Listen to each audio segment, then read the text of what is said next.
game, you have Beastmaster, so you abuse that a lot as well. So those are like the good things, but you're playing into the sniper, which is something you don't enjoy at all. Yep. Playing into sniper, never an enjoyable and fun time. It just outranges you. Diracho falling very low. Speaking of the sniper, he might actually be first blooded here, and indeed he will be. Desire continuing the magic that we saw at the end of game number 2 here. Skylark does end up going down in the opposite direction, but he'll happily take the free trip home. Come back with full HP. That's a very... Tiny being slowed down also means it's harder for him to go and help Skylark, which...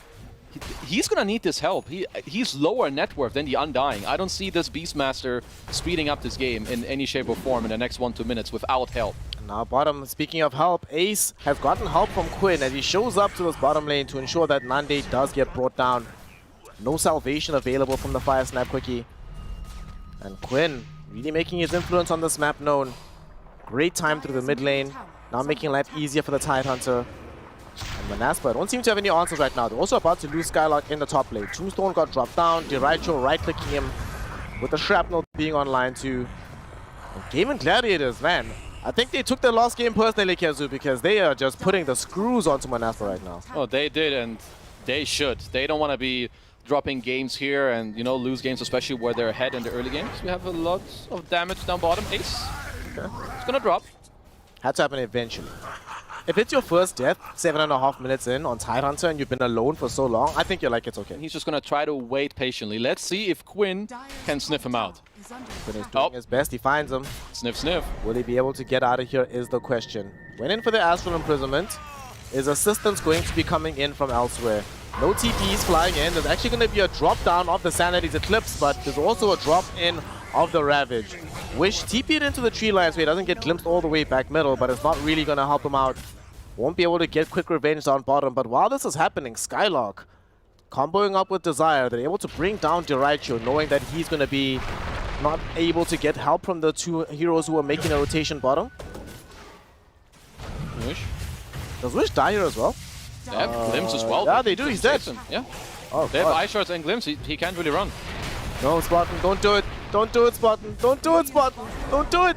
Okay, here comes Nande. He's going to get himself Glimpse back. Spartan shows up, finds the Fire Snap Quickie, actually gets the kill onto Quinn, and throws in Morty's Kisses onto Ace as well.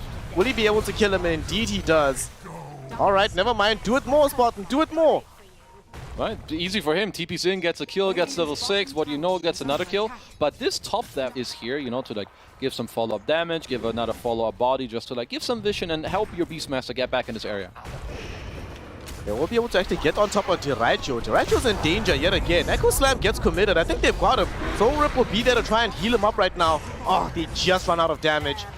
Got Jabeta towards the very end there. And Diricho able to stay alive. Pops the Mask of Madness. Here comes Skylark though. The Primal Roar goes in onto this Disruptor. But Disruptor doesn't die in time, so Tofu drops the Static Storm. And that will mean that Skylark ends up being the bonus as well. It feels like we keep seeing this one where one hero dies, 3 die with them. Aside to Psycho in the enemy jungle, as the fight isn't over yet. Celery, hello. There's going to be an Avalanche toss coming in from Wish, but Wish is also caught in a rock and a hard place. His Ace is right on top of him. No access to the Ravage, but still very, very difficult to deal with. Here comes Nande at long last, and here come some of these deep Astrals. They find themselves with a double kill for Desire. Unable to catch up to Ace, so not even going to bother popping off the Echo Slam. But that's 3 heroes. They have the right idea. They need to go around. Like, they need to do something fancy.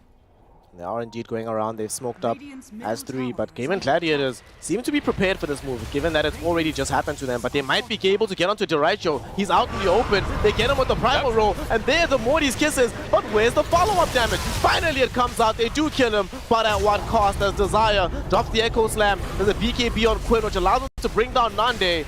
A 1-for-1 so far, carry for carry, and make that 2-for-2 as they add Ace to the kill list. Skylark, will he be able to get himself out of trouble? Oh, beautiful dump in from this tiny Wish, able to eviscerate the Tofu Disruptor. And there's a bye-bye coming in from Spartan. Wants to try and keep this fight going. Desire blinks in, gets the stun onto Quinn. And will they have the Fire Snap Quickie? They do indeed. The Chain Disable is there. Is the damage available as well? Yes, it is. Quinn's about to go down. And they are just getting through this fight somehow, some way from Monaspa. Flips back onto Spartan. Tofu wants to make sure that his buyback is not in vain, but he's getting chased away by Wish. In the meantime, Spartan, he gets taken away. It's a dieback from him. Desire ends up buying back as well. It's a dieback on Tofu. It's now 1v1, Celery versus Wish. And Celery knows that this is not a fight that he can win. Needs to get the hell out of dodge. Roach now. What? Okay, I mean, there's no Ravage. And Tofu is still dead with the Static Storm, and they know that he died back. But they're still going to go in for this one. Nande, can you somehow get this Roshan? Rosh is on 600 HP. Who's going to get it? It's going to be Wish. Wish somehow snaps it. Unfortunately, Nande might die for this. And Diracho is here. Diracho is completely uncontested. Wish not going to die just yet. So he still has the Aegis. 100 HP. Will he escape away from Ace? Yes, he will. Keep bombing it up. They are underneath a Hawk right now, but Tofu should have a chance. They do find Ace, but the team is coming in to save him. I don't think they have what it takes to actually kill him before reinforcements arrive. And indeed, they do not. Ace is still fine. Right, they're actually going to make the full jump. Okay, they end up killing Ace. That's the life of Desire. And now Nande, he went in too far. He ends up dying too. Wish, he popped the BKB, but he reaches for Tofu and doesn't find Diracho. So he's definitely in trouble. However, here comes Skylark. Skylark wants to find the primal roar, but the headshot can't allow him to get close. He just keeps getting knocked back slowly but surely. And that is going to set up Wish for death as well. No more BKB being available. Headshot being the peskiest thing in the whole world. And Diracho actually taunts him by blinking in front of him, saying, I know you can't even do anything about this. And that's 4 heroes dead. And Ace was like, okay, if that's what it takes to kill me, I invite you to do that every single time. Uh-oh, Spartan. Yeah, drop him the high five, bro. Is he dead? Yeah, he's dead. Yeah, he's gonna die. And he's dead. Oh, that makes that a full team wipe.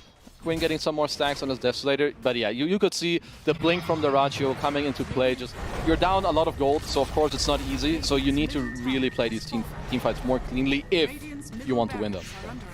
We spoke about the execution level required of a drop like this. It is fairly high.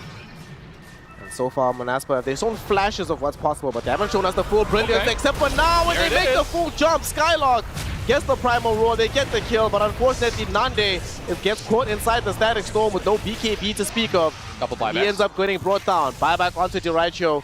There's no buyback onto this OD. I feel like he needs to be able to go in, drop his spells, but then either run away or stand his ground. Because now he goes in, he drops his stuff, sure, they always kill Sniper, but they're always losing 2 heroes or 3 heroes. Yeah. It's only such an expensive situation for him. To make matters worse, they're going around again. Yeah, they're going for him, and yep, no BKB. And he's dead once again. 70 seconds in the grave. They're going for this wraparound. Skylark already behind them, has access to the primal roar. Desire, you need to hit the biggest echo of your life, my friend. Quinn jumping onto this Beastmaster, and Beastmaster will die back into the situation. 80 seconds dead with no buyback for Skylark. And that might just be it. An exciting series ends with a bit. They've made a habit on Monaspa of stealing these Aegises, so I'd be paranoid if I was Game and Gladiators. Yeah, go kill them. Stop hitting it and go kill them, please. There comes Modi's Kisses. Celery, he blinks up onto Spartan right now, zoning him away. He drops a Tombstone as well. Good There's Ravage. A beautiful Ravage onto 2 core heroes that just brought down Spartan. Nande is about to get bounced up into the air. Huge wallop coming in from Quinn. They take out Skylark as well. We're trying to get out. Let him cook. With this Tiny, but the Tiny has no way out. Unfortunately for him, there's just way too many disruptions, even through BKB. Nande about to get glimpsed back into a Static Storm. He is down for the count as well. And with 4 heroes in the grave, there's nothing to stop them taking the Sages. And also, doesn't seem like there's anything left to stop them just taking the game. The Game and Gladiators just looking way too strong right now. Indomitable strength for game number 3. You can see 4 of his teammates are hitting the tier 2. He's hitting the throne. He gets the memo. He's like, guys, can we end this game? We're up 32k gold. I'm chilling, hitting some towers. Let's go. Also, I wonder if they have a little bit of superstition. They're like, let's not even try to take the Roach. Somehow they'll all respawn and be inside the pit and take the Aegis. So let's just end the game, yo. I do like that they stopped going for Roach. Quinn is just one. Wow. One yeah, you shot. better call GG after getting slapped in your fountain. Woo. GG, well played. The side of Game and Gladiators live up to the GG name, and they find a victory. Game number